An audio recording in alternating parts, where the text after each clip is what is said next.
जय मसीह। म प्रकाश परियार, क्यारिस बाइबल चर्चको पास्टर। यहाँलाई यस जीवित वचन कार्यक्रममा स्वागत भन्न चाहन्छु। हामी रोमीको पुस्तक निरन्तर अध्ययन गर्दै आइरहेका छौँ र गत हप्ता हामीले रोमीको पुस्तक 5 अध्यायको 1 पददेखि 11 पदसम्म हामीले अध्ययन गरेका थियौँ। आज हामी रोमीको पुस्तक 5 अध्यायको बाँकी खण्ड 12 देखि 21 पदसम्म अध्ययन गर्नेछौँ। त अनुसार हामी सुरु गरौँ हाम्रो आजको अध्ययनलाई। रोमीको पुस्तक 5 अध्यायको 12 देखि 21 पदमा पावलले दुई मानिस बीचको समानता र भिन्नतालाई लिएर उनले आफ्नो तर्कलाई अगाडि बढाउँदछन्। र ती दुई मानिस, पहिलो आदम र दोस्रो प्रभु येशू ख्रीष्ट हुनुहुन्छ, जो मानव रूप लिएर संसारमा मानव जातिको लागि पापको बलि हुनको निमित्त आउनुभयो। सो इच्छाले आदममा मृत्यु, ख्रीष्टमा अनन्त जीवन भन्दै पावलले सुरु गर्दछन्। संसारमा भित्रिएको आदमको पापमाथि ख्रीष्ट येशूको क्रुसको कामको विजयको बारेमा हामी यहाँ अध्ययन गर्न पाउँछौँ।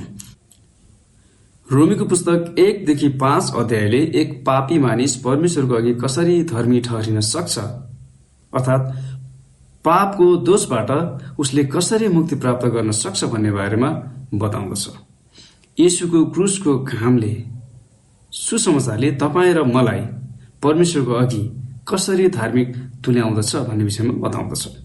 धार्मिकताको अर्थ अर्थात् पापको दोषबाट मुक्त घोषित हुनुको अर्थ मैले कहिल्यै पनि पापै गरेको थिइनँ भनेर घोषणा गरिनु हो। त्यसैले परमेश्वरसँग हाम्रो मिलाप भएको छ। परमेश्वरसँगको सम्बन्धमा अब शान्ति स्थापना भएको छ। परमेश्वरको अघि हामी शान्तिमा छौँ। परमेश्वरबाट हामीले शान्ति पाएका छौँ र परमेश्वरको शान्ति हामीसँग छ, किनभने हामीले सुसमाचार ग्रहण गरेर विश्वास गरेको कारणले गर्दा परमेश्वरसँगको हाम्रो दुश्मनीको सम्बन्ध अब सदाको लागि अन्त भएको छ र मिलाप भएको छ। रोमी 5 अध्यायले बताउँदछ कि हामीले पापको दण्डबाट छुटकारा पाएका छौँ। प्रभु येशू ख्रीष्टद्वारा परमेश्वरसँग हाम्रो मिलाप भएको छ। पापको दोषको मूल्य पूर्ण तवरले तिरिसकिएको छ। हामी पापको दण्डबाट स्वतन्त्र भएका छौँ, किनभने ख्रीष्ट येशू तपाईँ र मेरो लागि मरिदिनु भयो भनेर रोमी 5 अध्यायले बताउँदछ। अध्याय 5 को बाँकी अंश 12 देखि 21 पदले यस पत्रको पहिलो भाग र पछिल्लो 3 अध्यायहरू 6, 7 र 8 बीचको एक मध्यस्थको काम गर्दछ।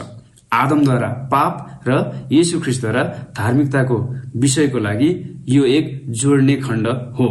यस कुरालाई देखाउँदै येशू ख्रीष्टको कामले आदमको दुखदायी र हारको कामलाई आशिषमा परिणत गर्दछ भनेर बताउँदछ। यो खण्ड 6 देखि 8 अध्यायसँग सम्बन्धित छ। यो खण्ड धार्मिकताबाट पवित्रता र पापको कामबाट मानव स्वभावमा भएको पापतर्फ सर्दछ।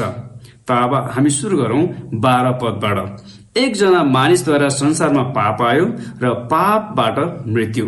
यसरी सबै मानिसले पाप गरेका हुनाले मानिसमा मृत्यु फैलियो भनेर 12 पदले बताउँदछ। 12 पदले बताउँछ कि सम्पूर्ण मानव जातिमा पापको फैलावट कसरी भयो त? एकजना मानिसबाट सुरु भयो र सबैमा फैलियो भनेर बताउँदछ। एकजना मानिस भन्नाले आदम हुन्। आदमद्वारा संसारमा पाप प्रवेश गर्यो र मृत्यु आयो। प्रेरित पावलले उत्पत्तिको पुस्तक 3 अध्यायलाई पूर्ण तवरले ऐतिहासिक सत्यताको रूपमा विचार गर्दछन्। आदम र हव्वा वास्तविक मानिस थिए।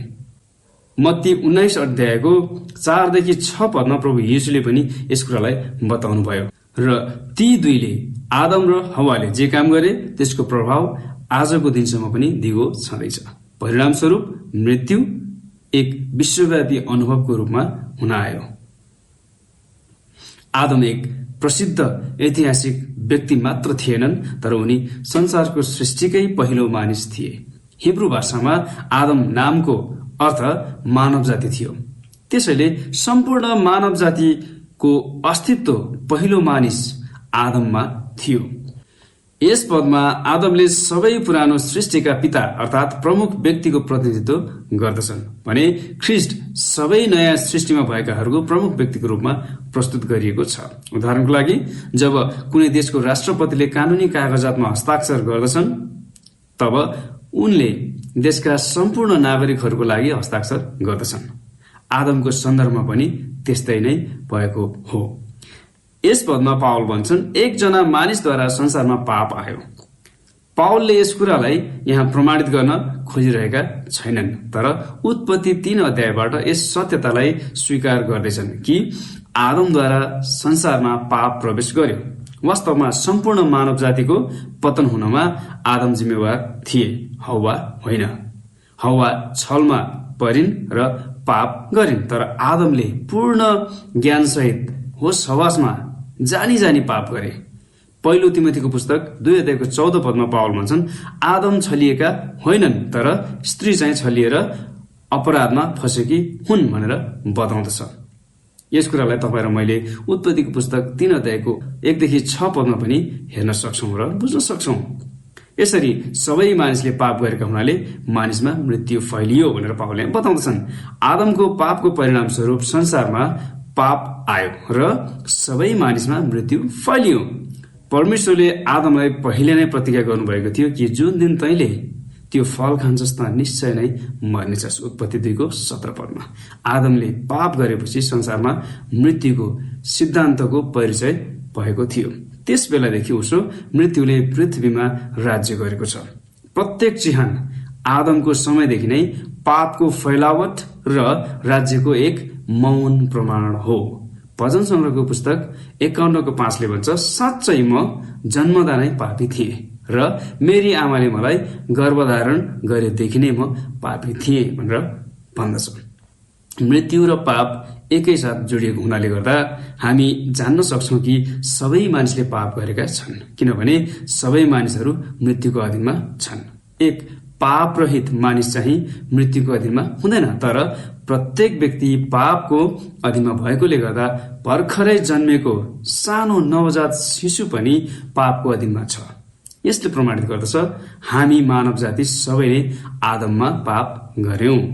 तपाईले पहिलो कोरिन्थीको पुस्तक 15 अध्यायको 22 पदलाई पनि हेर्न सक्नुहुन्छ। यो कुरा सुन्नमा हाम्रो कानलाई अलिक असजिलो लाग्न सक्ला, तर सत्यता भने सत्य नै रहन्छ, किनभने आदम नै पृथ्वीवासी प्रत्येक व्यक्तिको पिता हुन्। पृथ्वीका प्रत्येक मानव जाति आदमका नै वंश हुन्। त्यसैले सबै मानव जातिले वास्तवमै आदममा पाप गरे र परिणाम सबैका लागि शारीरिक र आत्मिक मृत्यु हुन आयो। आदमबाट हामी सबै वंशानुगत रूपमा जन्मसिद्ध पाप स्वभाव धारण गरेका हुन्छौं। थप कुरा, आदममा हाम्रो पापको परिणाम स्वरूप हामी सबैले एक साझा दण्डको सामना गर्नै पर्छ र त्यो दण्ड हो मृत्यु। हामी 13 पदलाई पढौं। व्यवस्था दिन अघि पनि संसारमा पाप थियो, तर जहाँ व्यवस्था छैन त्यहाँ पापको लेखा पनि हुँदैन भनेर 13 पदले बताउँछ। हामी पापी हुनुको मुख्य जड आदमको पापको कारणले गर्दा हो र व्यवस्था उल्लङ्घन गरेको कारणले गर्दा होइन, किनभने व्यवस्था दिन अघि पनि संसारमा पाप र मृत्यु थियो। पावलले यहाँ आदमको पापले सारा संसारलाई प्रभाव पार्यो भनेर प्रस्तुत गर्दछन्। पहिला उनले गर्दछन् कि आदमदेखि सिनै पर्वतमा मूसाद्वारा इस्राएलीहरूलाई व्यवस्था दिन अघि पनि संसारमा पाप थियो, तर त्यस समयमा परमेश्वरबाट प्रष्ट रूपमा लिखित व्यवस्था दिएको थिएन। आदमले परमेश्वरबाट प्रष्ट मौखिक आज्ञा प्राप्त गरेका थिए र 100 वर्षपछि मात्र एक विशिष्ट ईश्वरीय व्यवस्थाको लिखित प्रकाशको रूपमा 10 आज्ञा दिएको थियो। तर आदम र व्यवस्था दिन बीचको अवधिका मानिसहरूसँग परमेश्वरबाट एक आधिकारिक लिखित व्यवस्था भने पक्कै थिएन। त्यसैले त्यस समयमा पाप भए तापनि अपराध थिएन, किनभने अपराध भनेको जानकार व्यवस्थाको उल्लङ्घन हो। हामी 14 पदलाई हेरौं। आदमदेखि लिएर मूसासम्मका मानिसहरूमाथि मृत्युले राज गर्यो, तिनीहरूमाथि पनि जसले आदमले गरे जस्तो अपराध गरेका थिएनन्।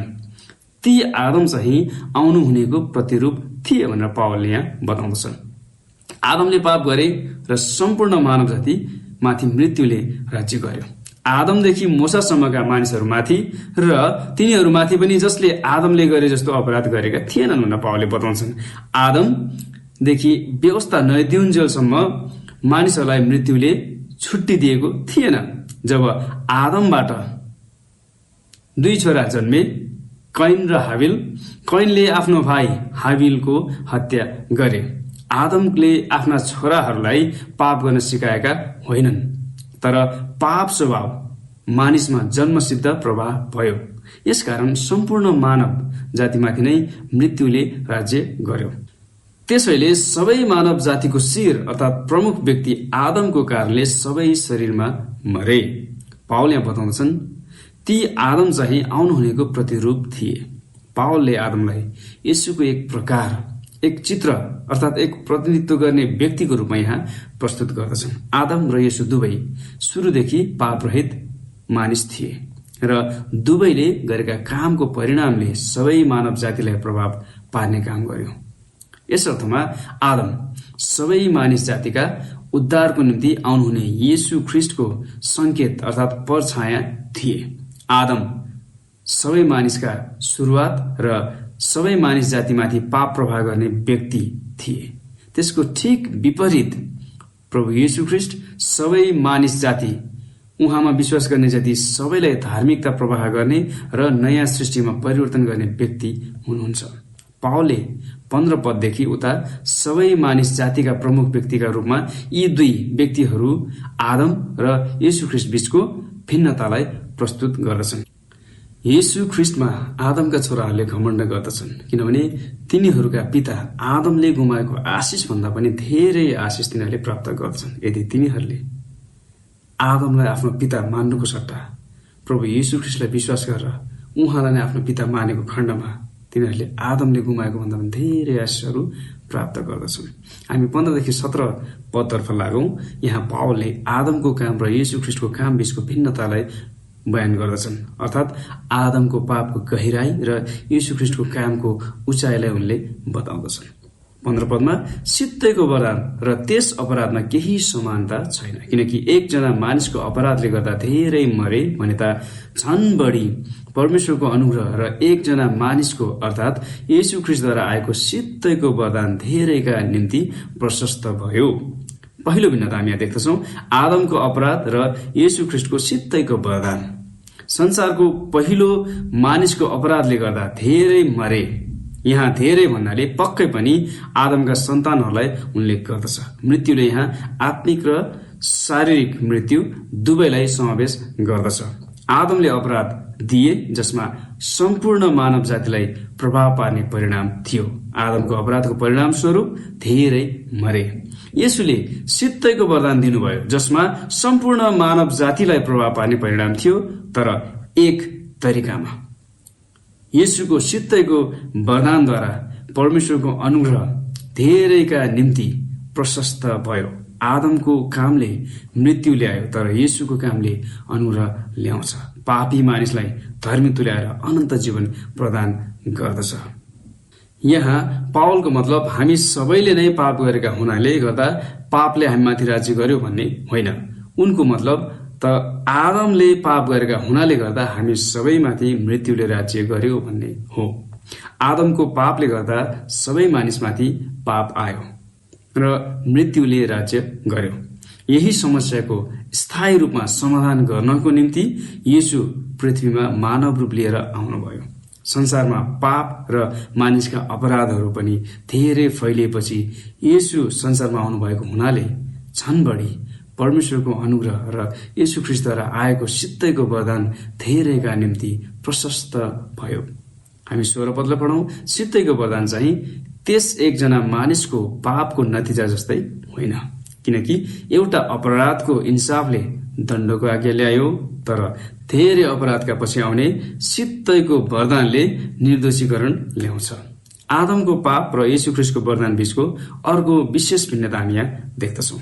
आदमले गरेका पापको इन्साफले अपरिहार्य दण्डको आज्ञा ल्यायो। येशू ख्रीष्टको सित्तैको वरदानले अर्कोतर्फ धेरै अपराधबाट, आदमको पापबाट मात्र नभई सारा संसारको सबै पापबाट निर्दोषीकरणको फैसला ल्यायो। हामी 17 पदलाई पढौं। यदि एउटै मानिसको अपराधले गर्दा त्यस मानिसद्वारा मृत्युले राज्य गर्यो भने त झन बढी प्रशस्त अनुग्रह र धार्मिकताका सित्तैको वरदान पाउनेहरूले एउटै मानिस येशू ख्रीष्टद्वारा जीवनमा राज्य गर्नेछन्। मृत्युले राज्य गर्यो, झन् बढी धार्मिकताले जीवनमा राज्य गर्नेछ। हामी भन्न सक्छौं कि आदम र येशू दुवै राजाहरू हुन्, किनकि प्रत्येकले एक एक राज्य स्थापना गरे। आदमको अधीनमा मृत्युले एक निर्दयी र तानाशाहपूर्ण राज्य गर्यो। येशूको अधीनमा हामी विश्वासीहरूले येशू ख्रीष्टद्वारा जीवनमा राज्य गर्नेछौँ, किनभने हामीले विश्वासद्वारा प्रशस्त अनुग्रह र धार्मिकताका सित्तैको वरदान अर्थात् अनन्त जीवन पाएका छौँ। येशू ख्रीष्टद्वारा प्रदान गरिने यो कस्तो अनुग्रह! हामी माथिको एक निर्दयी र निरङ्कुश पापको राज्यबाट उद्धार मात्र पाएका होइन, तर हामी एक राजाको रूपमा अहिले र अनन्तको लागि जीवनको आनन्द लिन्छौँ। के हामी साँच्चै यो कुरा बुझ्छौँ र यसलाई कदर गर्छौँ त? के हामी स्वर्गीय शाही खानदानको व्यक्ति चाहिँ यस संसारमा पनि जिइरहेका छौँ त? आज तपाईँ र म ईसाईको लागि यो प्रश्न। पावलले प्रस्तुत गर्न खोजेको दुई मानिस बीचको तुलना र भिन्नतालाई अब 18 पददेखि उता पावलले निष्कर्षतर्फ अगाडि बढाउँदछन्।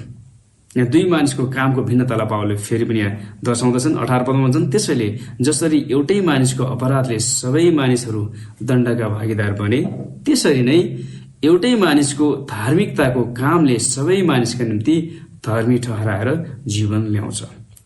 12 पदमा सुरु भएको दुई मानिस आदमको पापमय काम र येशू ख्रीष्टको धार्मिक कामको बीचको तुलनालाई पावलले यहाँ 18 पदमा पूरा गर्दछन्। यस खण्डबाट आदम र येशू कहिलेकाहीँ दुई व्यक्तिको रूपमा चिनिन्छ। दुवै बीचको तुलनामा दुवैले सबै मानव जातिको प्रतिनिधित्व गर्दछन् र प्रत्येक मानिस आदम वा येशू ख्रीष्टमा पहिचान गरिन्छ। हामी आदमसँगै जन्मेका छौँ, तर येशूको पहिचानमा नयाँ जन्म प्राप्त गर्न सक्छौँ र नयाँ सृष्टि गनिन सक्छौँ। आदमको अपराधले सबै मानिसहरू पापको दोषको दण्डका भागीदार भए, तर येशू ख्रीष्टको धार्मिकताको कामले सबै मानिसका निम्ति धर्मी ठहराएर जीवन ल्यायो। धार्मिकताको काम मुक्तिदाताको जीवन थिएन अथवा उहाँको व्यवस्था पालन पनि थिएन, बरु खलबरीको क्रुसमा मानिस जातिको निम्ति वैकल्पिक मृत्यु चाहिँ धार्मिकताको काम थियो। त्यसैले नै जीवनको धार्मिकता ल्यायो। एउटै मानिसको अपराधले सबै मानिसहरू दण्डका भागीदार बने भनेर यहाँ बताउँछ। यस पदमा पहिलो सबै मानिसहरू भन्नाले आदममा भएकाहरू हुन्, प्रभु येशूको धार्मिकताको कामलाई स्वीकार नगर्ने मानिसहरू हुन्, र दोस्रो सबै मानिसको मतलब ख्रीष्ट येशूमा विश्वास गर्ने र उहाँको धार्मिकताको कामलाई स्वीकार गर्ने मानिसहरू हुन्। यो कुरा 19 पदले अझ प्रष्ट रूपमा बताउँदछ कि येशू प्रभुमा विश्वास गर्नेले मात्र धार्मिकताको जीवन प्राप्त गर्दछ। हामी 19 पदलाई पढौं। किनकि जसरी एउटै मानिसको अनाज्ञाकारिताले धेरैजना पापी बनाइए, त्यसै गरी एकैजनाको आज्ञाकारिताद्वारा धेरैजना धार्मिक बनाइने छन्। हामी 19 पदमा यहाँ दुई मानिस बीचको भिन्नताको निष्कर्ष पाउँदछौँ। परमेश्वरले आदमलाई जुन काम नगर्नु भनी आज्ञा दिनुभएको थियो, त्यही काम जानी जानी गरे। परमेश्वरको आज्ञाप्रति आदमको अनाज्ञाकारिताले धेरैजना पापी बनाइए। त्यसै गरी परमेश्वरप्रति ख्रीष्ट येशूको आज्ञाकारिताद्वारा धेरैजना धार्मिक बनाइनेछन्।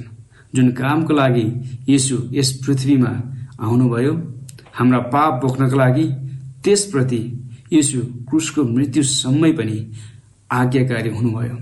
तर त्यसको ठिक विपरीत आदम केही समयमै अनाज्ञाकारी भएर परमेश्वर विरुद्धमा पाप गरे। आदम र येशू संसारका सबै मानिस जातिका दुई प्रमुख व्यक्तिहरू हुन्। आदममा हुने सबैलाई आदमको पापले प्रभाव पार्छ, त्यसै गरी येशू ख्रीष्टको आज्ञाकारिताको कामले उहाँमा हुनेहरूका लागि मात्र लाभ गर्दछ। तर उहाँको बलिदानको कामलाई विश्वास नगर्ने जति आदममै रहिरहन्छन्। हामी 20 पदलाई पढौं।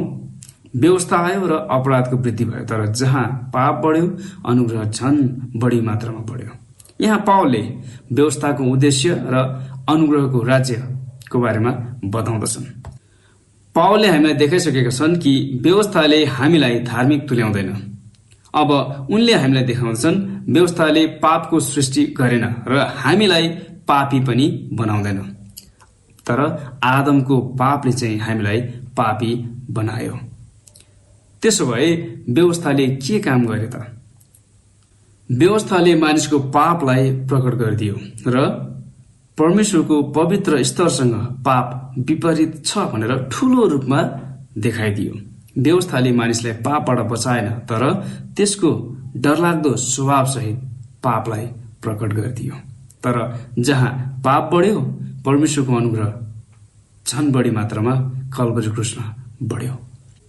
व्यवस्था आयो र अपराधको वृद्धि भयो भनेर पावलले यहाँ बताउँदछन्। व्यवस्था आउनु अघि अपराधको रेकर्ड थिएन, तर जब व्यवस्था आयो मानिसका अपराधहरू प्रष्ट रूपमा देखियो र सबैको लेखा रह्यो। व्यवस्थाले सही र गलत कुरा बीच रेखा कोर्ने काम गर्यो। परमेश्वरको अनुग्रह सबै मानिसका पाप भन्दा पनि उच्च प्रमाणित हुन्छ। यदि व्यवस्थाको अधीनमा पाप वृद्धि भयो भने येशू ख्रीष्टको अधीनमा अनुग्रह झन बढ्यो। पाप जति बढे पनि परमेश्वरले त्यो भन्दा प्रचुर मात्रामा आफ्नो अनुग्रहलाई वृद्धि गराउनु भयो। हामी आशा गर्छौं होला कि जहाँ पाप बढ्यो तब परमेश्वरको क्रोध वा दण्ड झन् अझै धेरै बढ्छ होला भनेर, किनभने संसारको रीति अनुसार अपराध बढेपछि दण्ड पनि बढ्नुपर्छ। तर परमेश्वरको प्रेम यस्तो अचम्मको छ कि हामीले परमेश्वरको क्रोध बढ्छ होला भन्ने आशा गरेको ठाउँमा परमेश्वरको अनुग्रह झन धेरै बढेर आयो। यस पदमा भएको भिन्नताले आदमको काम र येशूको कामको विशेषताहरूको बारेमा बताउँदछ। व्यवस्थाले आदमको पापको विशेषतालाई धेरै प्रष्ट रूपमा देखायो र ख्रीष्टमा परमेश्वरको प्रावधानले परमेश्वरको अनुग्रहको विशेषतालाई धेरै प्रष्ट रूपमा प्रकट गर्यो। जहाँ पाप बढ्यो, अनुग्रह झन बढी मात्रामा बढ्यो। किन भन्ने प्रश्नको उत्तर पावलले 21 पदमा दिन्छन्। यस हेतुले कि जसरी पापले मृत्युमा राज्य गर्यो, त्यसै गरी येशू ख्रीष्ट हाम्रा प्रभुद्वारा अनुग्रहले धर्मी ठहराएर अनन्त जीवनसम्म राज्य गरोस्। पद 21 यस खण्ड 12 देखि 21 मा भएको तर्कको ठूलो निष्कर्ष हो। यस पदले पाप र मृत्यु र धार्मिकता र जीवनको विचारलाई एकैसाथ ल्याउँछ। पावलले प्रभावकारी ढंगले आदमलाई तल झार्दछन्, पापको गहिराईलाई उनले खोतल्दछन् र येशूलाई उच्च पार्दछन्। येशूको धार्मिकताको उचाइलाई उनले प्रष्ट रूपमा अगाडि सार्दछन्। यहाँ पावलले आदमको कार्यको अधीन र येशूको कार्यको अधीनको भिन्नतालाई प्रस्तुत गर्दछन्। पापले मृत्युमा राज्य गर्यो र अनुग्रहले अनन्त जीवनमा राज्य गर्यो। मृत्युको आफ्नै अधीन छ। मानव जाति आदमको कामद्वारा निर्धारित र त्यसैको अधीनमा छ र यो अधीन पापको नियन्त्रणमा छ। तर ती जतिले परमेश्वरको वरदान अनन्त जीवनलाई ग्रहण गर्दछन्, 17 पद अनुसार तिनीहरूले पापको नियन्त्रणबाट धार्मिकताको नियन्त्रणको परिवर्तनको आनन्द लिन्छन्। धार्मिकताको नियन्त्रणमा अनुग्रहले राज्य गर्छ, अनुग्रहले शासन गर्छ र जसको अन्तिम परिणाम जीवन हो। यस खण्डले रोमी 5 अध्यायको 12 देखि 21 पद देखाउँदछ कि सबै मानिस जाति परमेश्वरको अघि दोषी छन्, किनभने आदमका सबै सन्तानहरू आदमको पापको कारणले गर्दा पापी हुन्। पावलले पहिले नै अध्याय 3 देखि 4 मा लेखिसकेका छन् कि हामी सबै पापको दोषी छौं, किनभने हामी सबैले पापको कार्य गरेका छौं। अन्ततः हामी पाप गर्छौं र परिणाम स्वरूप मर्छौं, किनभने आदमले पाप गरे र मरे। येशूको मृत्युले धार्मिक रूपमा पापको दोषको कारण र हाम्रो पापहरू र आदमको पापको दण्ड पनि हटायो। यस खण्डले ख्रीष्टसँग हाम्रो सहभागिताको बारेमा जोड दिन्छ, जुन कुरा पावलले अध्याय 6 मा अझै बढी बयान गर्दछन्। अन्तमा रोमी 5 अध्यायबाट हामी के सिक्न सक्छौं भने हामी विश्वासद्वारा धार्मिक ठहराएका छौं। प्रभु येशू ख्रीष्टद्वारा परमेश्वरसँग हामी मिलापमा छौं, शान्तिमा छौं। त्यो शान्ति परमेश्वरको कार्य हो र यो परमेश्वरको अनुग्रहद्वारा विश्वासबाट सम्भव छ। के तपाईँ पनि प्रभु येशू ख्रीष्टद्वारा परमेश्वर दिनुभएको त्यो सिद्धैको वरदान अनन्त जीवनलाई ग्रहण गर्न चाहनुहुन्छ? यदि चाहनुहुन्छ भने तपाईँले विश्वासद्वारा त्यस अनुग्रहलाई प्राप्त गर्न सक्नुहुन्छ। हामी हाम्रो अध्ययनलाई आज यही नै राख्नेछौँ र आउने हप्ता हामी रोमीको पुस्तक 6 अध्यायबाट हाम्रो अध्ययनलाई अघि बढाउनेछौँ। त्यतिन्जेलसम्मको लागि म बिदा हुन चाहन्छु। धन्यवाद। जय मसीह।